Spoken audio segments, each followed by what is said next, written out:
पिछले एपिसोड में हमने देखा था कि किन्नान को बिलियन नजर आई थी। उसके ऊपर उसी सी ऑफ डार्कनेस के एम्परर का पूरी तरह से कब्जा हो चुका था। वह यहाँ पर किन्नान के ऊपर अटैक करने की कोशिश कर दी है, लेकिन किन्नान अपनी पावर का इस्तेमाल करते हुए उसको यहाँ पर होश में लाने की कोशिश कर रहा था। किन्नान को यहाँ पर ये तो पता चल जाता है कि बिलियन के ऊपर एम्परर का कब्जा है, लेकिन कुछ टाइम के लिए बिलियन खुद को अपने होश में ला सकती है। तो अगर किन्नान यहाँ पर कोशिश करे तो वो बिलियन को उस एम्परर के चुंगल से छुड़ा सकता है। उसको यहाँ तक कि ये भी पता चल चुका था कि वो एम्परर चाहता है एम्परर ऑरा हासिल करना, जो कि सीक्रेट रेल्म के अंदर मिलता है। तो किन्नान भी वहां पर जाने के लिए तैयार हो चुका था ताकि बिलियन को पकड़कर उसके अंदर से उस एम्परर को बाहर निकाल सके, जिस वजह से बिलियन बच जाएगी। जिसके बाद यहाँ से ये एपिसोड शुरू होता है। तो इस एपिसोड की शुरुआत में वो जो एम्परर था वो अपने सारे बेटों किन्नान और बाकी जो भी लोग सीक्रेट रेल्म के अंदर जाने वाले थे उनको बता रहा था कि मेरे बेटों में से जो भी सबसे ज्यादा वही एम्परर और कलेक्ट करके लाएगा उसको ही यहाँ का क्राउन प्रिंस बनाया जाएगा। इसलिए तुम सबको यहाँ पर बेस्ट ऑफ लक है, अपना बेस्ट देना और जल्द से जल्द वहां पर से रिटर्न आ जाना, क्योंकि वो जगह बहुत ज्यादा खतरनाक है। उम्मीद है कि आप लोग यहाँ पर मेरी बात समझ चुके होंगे। इसके बाद उसने वहां का पोर्टल भी एक्टिवेट कर दिया था, जिसकी मदद से सभी सीक्रेट रेल्म के अंदर जा सकते हैं। तो एक के बाद एक करते हुए सारे के सारे लोग वहां से सीक्रेट रेल्म के अंदर आकर पहुंच चुके थे। अब सीक्रेट रेल्म के अंदर हम यहाँ पर सिक्स प्रिंस को देख पाते हैं। वो भी यहाँ पर आकर पहुंच चुका था, लेकिन वो सबसे अलग हो गया होता है। वो आसमान से बहुत ही नीचे जाकर गिर जाता है, जिस वजह से उसको बड़ी भयंकर चोट भी लग गई थी। वो कहता है कि अरे यार, बड़ा इज्जत से यहाँ पर मुझे उतारते तो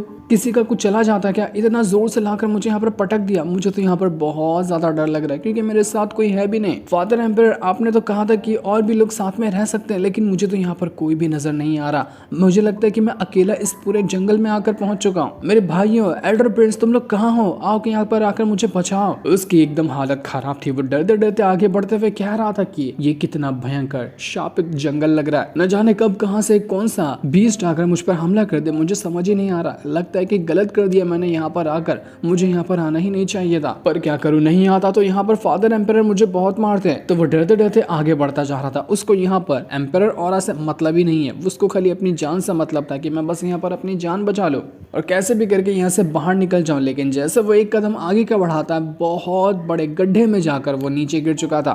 वो कहता है कि हो गया काम। एक के बाद एक करते हुए मैं गिरता ही जा रहा हूँ, कहीं ऐसा ना हो कि सीधा गिर कर अब पाताल में ही पहुंच जाऊं। तभी वो जो टोकन उसको दिया गया था उसके अंदर से आवाज आ रही होती कि सिक्स प्रिंस, टेंशन मत लो, मैं यहाँ पर आ रहा हूँ तुम्हें बचाने के लिए। तब तक कि कोई ऐसी जगह ढूंढ लेना जहाँ पर तुम अपने आप को बचा कर रख सकते हो और मेरा इंतजार करना, मैं जल्दी आऊंगा तुम्हें बचाने के लिए। तो ये सुनकर सिक्स प्रिंस की जान में जान आती है कि कम से कम यहाँ पर कोई तो आ रहा है, वरना मैंने तो जिंदा रहने की सारी उम्मीदें छोड़ दी थी। जिसके बाद हम किन्नान को देखते, वो यहाँ पर आगे बढ़ते हुए बिलियन को ढूंढ रहा था। उसको किसी और चीज से मतलब नहीं था, उसको बस बिलियन से मतलब था और उसको उसके अंदर से उस सी ऑफ डार्कनेस के एम्परर की पावर को बाहर निकालना था। वो ढूंढ रहा होता है कि एम्परर ऑरा सबसे ज्यादा कहाँ है, तो बिलियन भी वहीं मौजूद हो सकती है। उसके स्पिरिचुअल वर्ल्ड के अंदर जो वो लड़की रहती है वो यहाँ पर किन्नान को गाइड भी कर दी कि तुम्हें इस जगह पर सबसे ज्यादा स्पिरिचुअल ऑरा जो लेने के लिए तुम यहाँ पर आए हो वो मिल सकता है, तो तुम्हें उसी ओर जाना चाहिए। हो सकता है कि वहां पर बिलियन मौजूद हो। तो उस लड़की के बताए हुए रास्ते पर किन्नान आगे बढ़ने लग गया था। बेंजोंग भी यहाँ पर आकर पहुंच जाता है, जो किन्नान की मदद करने के लिए आया हुआ था।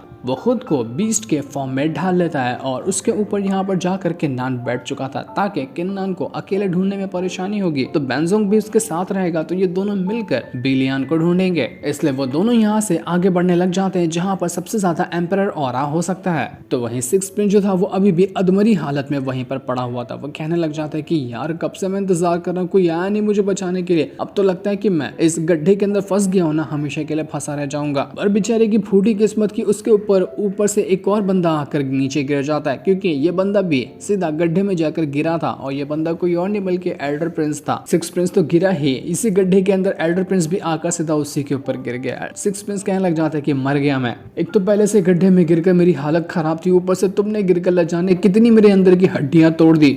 तो एल्डर प्रिंस कहता है कि अरे सॉरी भाई, माफ कर देना, मुझे लगा मैं किसी गद्दे पे गिर रहा हूँ, मुझे क्या पता कि तू नीचे बैठा होगा। तू ठीक तो है ना, तुझे चोट तो नहीं लगी? न जाने रास्ते में किसने गड्ढा बनाकर रख दिया था, उसमें मैं गलती से आकर गिर गया। वैसे तू चिंता मत कर, मैंने अपने एक खास बंदे जिसका नाम याओ है उसको कांटेक्ट कर दिया है। वो किसी भी टाइम हम दोनों को यहाँ पर आकर बचाता होगा, क्योंकि मुझे नहीं लगता कि हम दोनों कैसे भी करके इस गड्ढे के अंदर से बाहर निकल सकते हैं। तो हमें किसी का सपोर्ट चाहिए। तो जब वो आएगा ना तो वो हमें यहाँ से बाहर निकाल लेगा। तो सिक्स प्रिंस कहता है कि मान गए बड़े भाई, आप तो बिल्कुल कमाल के हो। आप यहाँ पर हो तो मैं थोड़ी ना किसी मुसीबत में पड़ सकता हूँ, मैं तो बड़ी आसानी के साथ हर मुसीबत को झेल जाऊंगा। आप तो सारे भाइयों की कितनी फिक्र करते हैं, मुझे बचाने के लिए आप भी गड्ढे में गिर गए। मैंने तो पहले ही आपको वोट दे दिया है कि आप ही क्राउन प्रिंस बनने के लायक हैं, लेकिन देखो ना, ये फादर एम्पायर को ही ये बात समझ में नहीं आ रही। उन्होंने बिला वजह का ये कंपटीशन ही शुरू करवा दिया कि जो एम्पायर और सबसे ज्यादा कलेक्ट करेगा उसी को क्राउन प्रिंस की पोजीशन मिलेगी। तो एल्डर प्रिंस भी कहने लग जाते कि हाँ, तुम बात बिल्कुल सही कह रहे हो। अब देखो ना, कितने सारे लोग मेरे सपोर्ट में, जो भी जिससे भी मैं पूछता हूँ वो कहता है कि हाँ, मैं ही क्राउन प्रिंस बनने के लायक हूँ। लेकिन फादर एम्पायर को मुझ पर यकीन ही नहीं है। उनको लगता है कि मैं अभी भी एक लूजर ही बंदा हूँ, इसलिए तो वो मेरी काबिलियत टेस्ट करने के लिए ये काम मुझे दिए हैं करने को। लेकिन तुम चिंता मत करना, कुछ भी क्यों ना हो जाए, वो क्राउन प्रिंस की पोजीशन तो मेरी ही है, मैं ही उसको जीत कर रहूंगा। बस तुम लोगों का और साथ चाहिए मुझे, और उम्मीद है कि तुम लोग मेरा साथ जरूर दोगे। क्यों, सच कह रहा हूँ ना मैं? तो सिक्स प्रिंस भी कहता है कि हाँ हाँ भाई, बिल्कुल आप सच कह रहे हो, क्यों नहीं दूंगा मैं आपका साथ, मैं तो आपका साथ बिल्कुल देने को तैयार हूँ। तो वो एल्डर प्रिंस कहता है कि मैंने ना उस शियाओ का भी बंदोबस्त करके रखा हुआ है। जो बंदा यहाँ पर हमें बचाने के लिए आएगा ना, मैंने उसको ये भी काम दिया है कि उसको किस तरह से भी शियाओ की जान लेनी है। वो शियाओ बड़ा आया, मुझे एटीट्यूड दिखा रहा था ना, मैं उसको छोड़ने नहीं वाला हूँ। एक बार वो मेरी नजरों के सामने आ जाए तो इसी सीक्रेट रैम के अंदर मार कर उसको दफन कर दूंगा, यहाँ से कभी वो बाहर ही नहीं निकल पाएगा। आज का ये दिन उसके लिए जिंदगी का आखिरी दिन होने वाला है, हम यहाँ पर मिलकर उसकी जान ले लेंगे। ये लोग तो किन्नान को ही मारने की प्लानिंग कर रहे थे, कहीं किन्नान इनका ही गेम ना बजा डाले। तो वहीं हम बिलियन को देखते हैं, वो एम्पायर ऑरा हासिल करने के लिए एक जगह पर आ चुकी थी। यहाँ पर सबसे ज्यादा ऑरा तो मौजूद था, लेकिन यहाँ पर एक खतरनाक बीस्ट होता है जो इस जगह की गार्डियन कर रहा था। वो बिलियन को देखते साथ ही उसके पीछे पड़ जाता है ताकि वो उसकी जान ले सके। तो ये देखकर बिलियन भी घबरा चुकी थी। वो अपनी पावर का इस्तेमाल करते हुए उस बीस्ट के साथ फाइट करना शुरू कर देती है। उसने अपना एक खास आइस फॉर्मेशन क्रिएट कर लिया था और उसके अंदर से पावर बाहर निकालते हुए वो बीस्ट के ऊपर अटैक कर रही थी।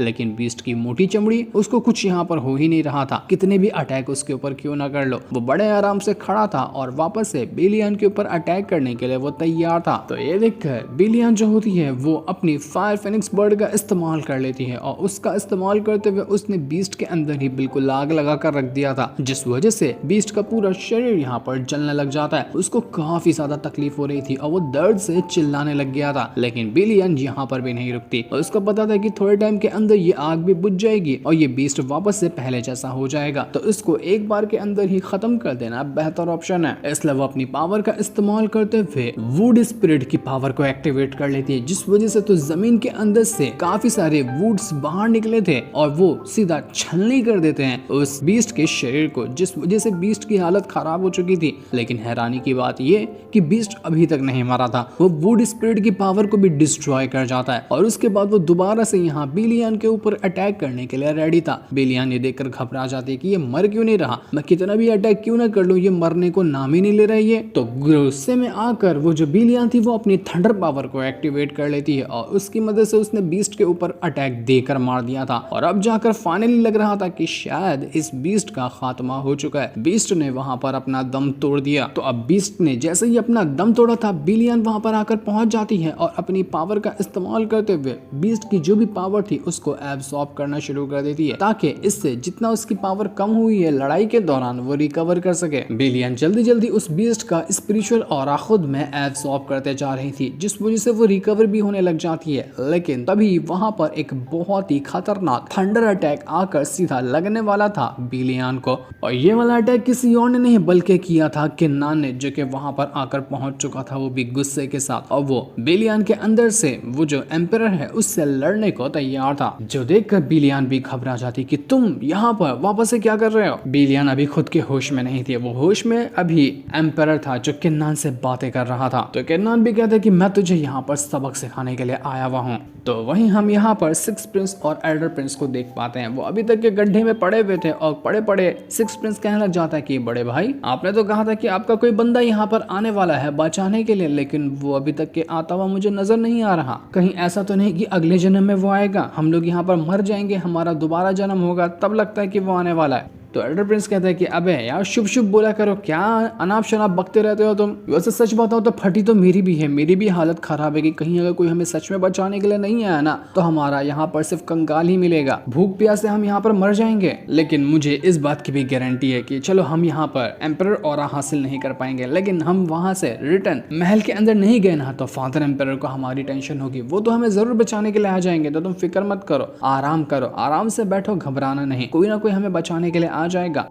हम प्रिंस है ना, हमें कौन मार सकता है। तो सिक्स प्रिंस कहता है कि हाँ आप बिल्कुल सही कह रहे हैं, जब सारे लोग अपना एम्परर ऑरा कलेक्ट कर लेंगे तो उसके बाद तो कोई ना कोई हमें ढूंढता हुआ आ ही जाएगा। आए तो बड़े शान से थे कि हम ये उखाड़ लेंगे वो उखाड़ लेंगे, किन्नन को मार लेंगे, लेकिन हुआ क्या, ये दोनों की हालत खराब और दोनों यहाँ गड्ढे में जाकर फंस चुके थे। और यहाँ पर बैठकर वो दोनों आराम से एक दूसरे को कहानियां सुना रहे होते हैं कि कहानी तू सुना, अगली मैं कहानी सुनाऊंगा, तब तक कि हमारा टाइम पास होगा। दूसरी तरफ किन्नन जो था वो अपनी पावर का इस्तेमाल करते हुए एक फॉर्मेशन को क्रिएट कर लेता है। फॉर्मेशन काफी खतरनाक नजर आ रहा था और फॉर्मेशन के अंदर से चेन्स वगैरह बाहर निकलकर बिलियन को यहाँ पर जकड़ चुकी थी और बिलियन यहाँ पर खुद को कई बार कोशिश करने के बाद भी बाहर नहीं निकाल पाती। किन्नन कह रहा था बिलियन से कि बिलियन होश में आओ और अपने आप के ऊपर भरोसा दिखाओ कि तुम यहाँ पर इस एम्परर की स्पिरिट का मुकाबला कर सकती हो, क्योंकि ये काम तुम्हें ही सबसे बढ़कर करना है। अगर तुम अपनी हिम्मत हार जाओगी ना तो ये एम्परर की स्पिरिट तुम्हारे ऊपर पूरी तरह से कब्जा कर लेगी, इसलिए तुम्हें मेरा साथ देना होगा, होश में आना होगा और इस एम्परर की स्पिरिट से मुकाबला करना होगा। इस वजह से वो एम्परर की स्पिरिट काफी ज्यादा भड़क चुकी थी, वो बिलियन को यहाँ पर तकलीफ देने लग जाता है, जिस वजह से बिलियन की हालत खराब, उसको जगह जगह से खून भी निकलने लग गया था और वो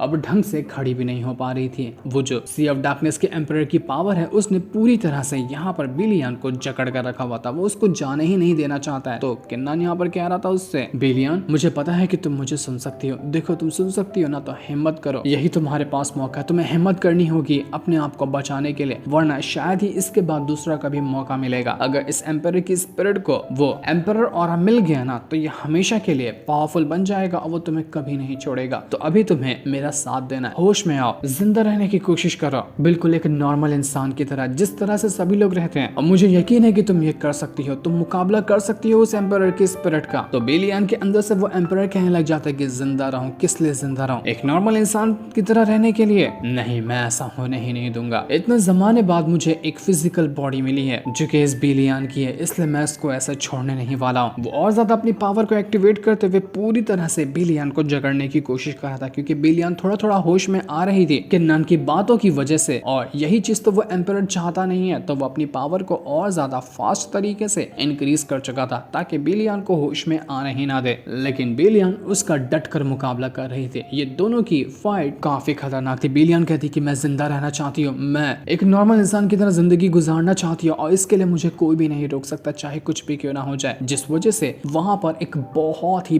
बड़ा धमाका होता है। ये धमाका काफी ज्यादा खतरनाक था और धमाके की वजह से वो जो एम्परर की पावर थी वो बिलियन के शरीर को कुछ टाइम के लिए छोड़कर बाहर निकल चुकी थी और बिलियन खुद के होश में आ जाती है, जो देखकर किन्नन काफी ज्यादा खुश होता है। वो बिलियन के पास जाता है और उसको अपना हाथ देते हुए कहता है कि बिलियन उठो और मेरे पास आ जाओ, तुमने कर दिखाया, अब घर जाने का टाइम आ चुका है, आ जाओ चलते हैं हम एक साथ। लेकिन सी ऑफ डार्कनेस का एम्परर तो इतनी आसानी से हार नहीं मानने वाला था, वो जरूर कुछ ना कुछ पैतरा आजमाने की कोशिश करेगा, लेकिन आखिर वो करेगा क्या कि वो बिलियन को वापस से हासिल कर ले, ये अभी हमें नहीं बताया जाता। जिस दिन को दिखाते साथ ही ये वाला एपिसोड यहीं पर एंड हो जाता है। Thanks for watching.